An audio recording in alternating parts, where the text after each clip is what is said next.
Nejejwe no kongera kuganira namwe muri uyu mugoroba mu izina rya Yesu. Ndagira ngo tuvuge ku gukura mu mwuka tubigereranya n'icyo ijambo ry'Imana ritubwira ku gupfa no kuzuka. Mu Baroma igice cya 6:4 haratubwira ngo nuko rero kubw'umubatizo twahambanywe nawe mu rupfu rwe, kugira ngo nk'uko Kristo yazuwe n'ubwiza bwa Data wa twese, abe ariko natwe tugendera mu bugingo bushya. Twahambanywe nawe mu mubatizo, turazuka ngo tugendere mu bugingo bushya. Gupfa no kuzuka n'indi experience ni ikindi kigereranyo cyadufasha kumva uburyo dukura mu mwuka. Icya mbere, uwapfuye ibyo wamukorera byose ntacyo aba agishobora kumva, ntacyo aba agishobora kumenya. Iyo umukristo ageze ku rwego ingeso ze za kera n'ibintu bya kera byose bitagishobora kugaragara muri we,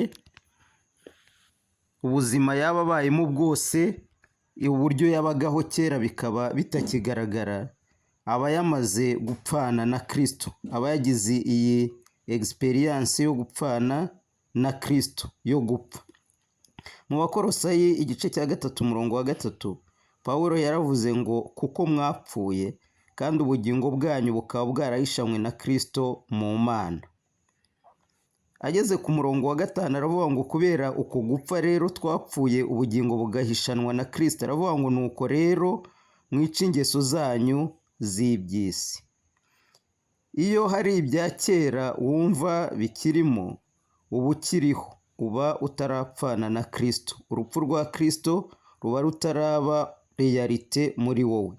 Gupfa ni ukuva mu buryo wari usanzwe ubayeho, ni ukuva mu buzima wari usanzwe ufite, ni ugutakaza isura wari ufite mbere. Icyo ni ugupfa mu buryo bw'ibyaha bikavaho bikarangira.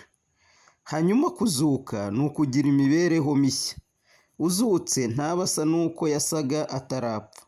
Mu Bakorinto ibice 15:37 Pawulo yaravuze ngo icyo biba ntikiba kizima kitabanje gupfa, kandi ntikiba gifite umubiri kizagira hanyuma. Yesu ubwe yazukanye umubiri mushya, abaho uburyo bushyashya. Mbere y'uko apfa, iyo yabaga ari ahantu hamwe, abandi ntibashoboraga kumubona icyo gihe. Niyo mpamvu dusoma mu ijambo ry'Imana uburyo abantu bakoraga ingendo bazenguruka bajya kumushaka. Kandi ijambo ry'Imana ryashoboraga icyo gihe kuvuga ngo ari i Bunaka, ari i Betaniya, ari kwa Simoni, ari kwa Lazaro.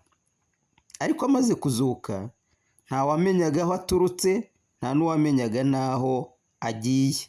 Ijambo riratwereka ngo baraha n'aha arababonekera. Ntibavuga ngo baraha n'aha araza aturutse i Bunaka, ahubwo arababonekera. Nuko ijambo ry'Imana rivuga mu gihe yagiye abonekera abigishwa be. Kandi ntirirangiza rivuga ngo arangije abasezeraho wenda ajya aha n'aha ajya i Bunaka nk'uko mbere byavugwaga. Yazutse afite imibereho mishya. Imibereho n'umubiri mushya, umubiri ushobora kwinjira ahantu inzugi zikinze. Aravuga rero Yesu ngo niko wabyawe n'umwuka amera. Uyu wabyawe n'umwuka ngo arondora byose, ariko we ntawe umurondora. Aba abayeho imibereho itandukanye n'iyo yari abayeho mbere. Pawulo rero akomeza avuga ngo umubiri uyuga ari uwa kamere, ukazazuka ari uw'umwuka. Nta cya kera kiba kikirimo. Hari udusimba tumwe na tumwe tugenda tubaho biturutse ku guhinduka k'utundi dusimba. Urugero, burya ikinyugunyugu kibanza kuba urunyo, nyuma kigahinduka ikinyabwoya, ejo kigahinduka ikinyugunyugu. Iyo cyabaye ikinyugunyugu, nta sura namba y'urunyo cyangwa y'ubunyabwoya ushobora kongera kukibonaho. Imana rero iraduhindura muri ubwo buryo.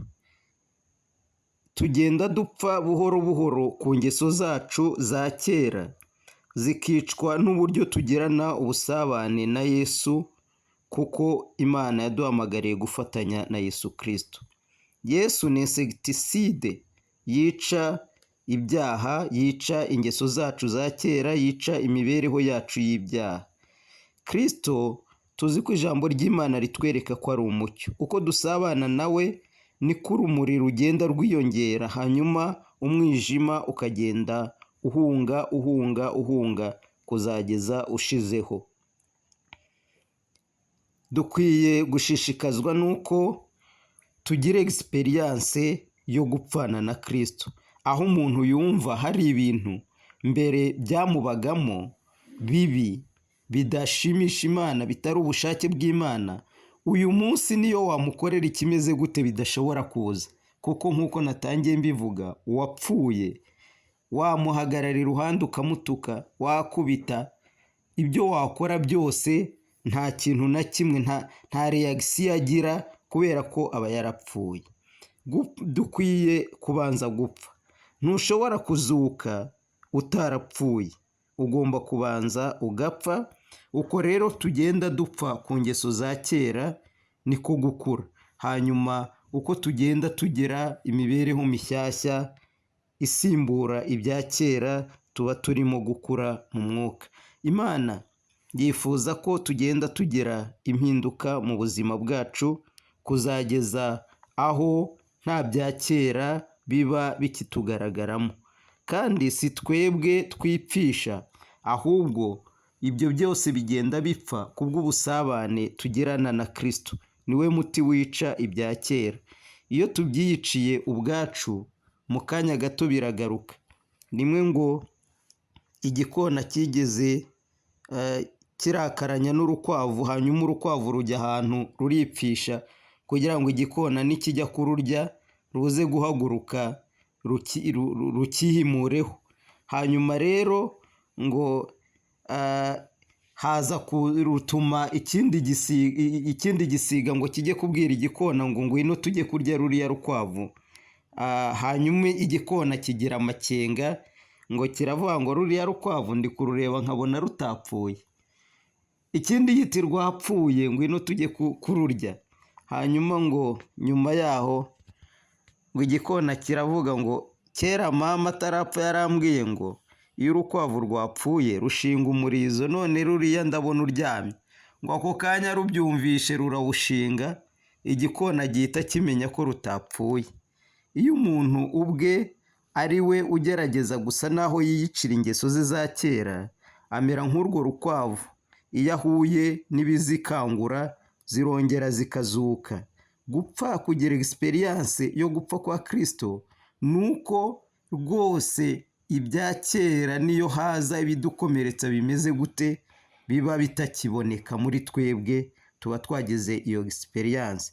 Kandi izo mpinduka zizanwa n'ubusabane tugirana na Kristo.